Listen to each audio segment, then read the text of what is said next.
Hello friends, स्वागत है आपका अपने YouTube channel house wife study for exams में। दोस्तों, जब हम एग्ज़ाम्स में या कभी भी जब प्रश्न पत्रों को सॉल्व करते हैं तो तद्भव और तत्सम से जो क्वेश्चंस आते हैं वे बहुत कंफ्यूज करते हैं।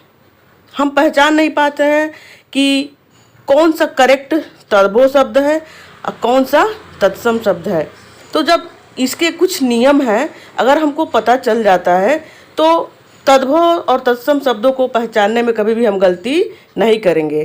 तो पहला नियम है, जिस शब्द में छतरी वाला जो छ होता है, छ हो, वह शब्द प्रायः तत्सम शब्द होगा। तत्सम शब्द का तद्भव शब्द बनाते समय छ या तो ख या तो छतरी वाले छ में बदल जाता है, यानी छाता वाले छ में बदल जाता है। जैसे पक्षी, पक्षी का पंछी हो जाता है। रक्षा, रक्षा का राखी हो जाता है। भिक्षा, भिक्षा का भीख हो जाता है। ऋक्ष, ऋक्ष का रीछ हो जाता है। लक्ष्मण का लखन हो जाता है। लक्षण का लक्षण हो जाता है। इस तरह से हम पहचान सकते हैं। दूसरा नियम है, तत्सम शब्दों में स्र वर्ण होता है। जब भी हम पहचानने के लिए हमको मिले तो उसमें चेक करेंगे कि कहीं स्र वर्ण तो नहीं है ना। अगर स्र वर्ण होगा तो निश्चित वह शब्द जो है तत्सम होगा। और तत्सम का स्र वर्ण जो होता है ना, वह तद्भव में दंत स में बदल जाता है। जैसे श्रावण, श्रावण से सावन हो जाता है। श्वश्रु, श्वश्रु से सास हो जाता है। श्रेष्ठी, श्रेष्ठी से सेठ हो जाता है।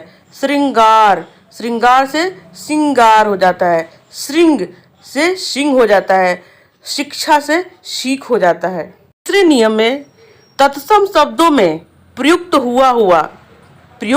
हुआ तालव्य श, तालव्य श जब तद्भव में बदलता है तो दंत से हो जाता है। जैसे शिक्षा का सीख, शूकर का सुअर, शाक का साग, श्वशुर का ससुर, श्राप का श्राप, सैया का सेज, श्यामल का सांवला, शुष्क का सूखा, शुंड का सूर इत्यादि। हम देखते हैं कि यह जो तालव्य स है वह दंत स में बदल जाता है।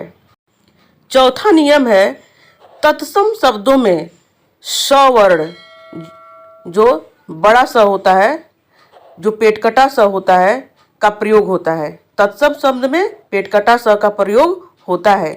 जैसे पौष, विष्ठा, पृष्ठ, पुष्कर, वाष्प, मिष्ठान्न, मूसल इत्यादि। यदि हमें किसी शब्द में पेटकटा सा दिखाई देता है तो समझिए कि वह शब्द जो है तत्सम शब्द है। दोस्तों, अगर आप वीडियो में यहाँ तक बने हैं तो प्लीज़ चैनल को सब्सक्राइब करें, लाइक करें और शेयर करें।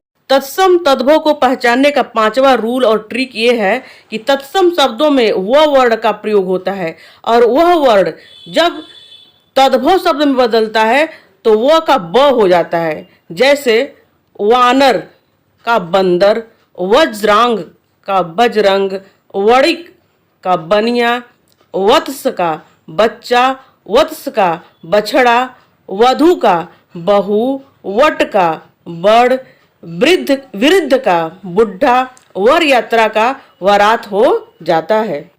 छठवें नियम में है कि ट्रिक यह है कि तत्सम शब्दों में त्र और री का प्रयोग होता है। जैसे पितृ, पत्र, मित्र, नृत्य, राजपुत्र, रात्रि इत्यादि। अगर त्र और री का प्रयोग जिस शब्द में हुआ हो तो समझिए कि वह शब्द तत्सम शब्द है। प्लीज़ चैनल को लाइक करिए, शेयर करिए और चैनल को सब्सक्राइब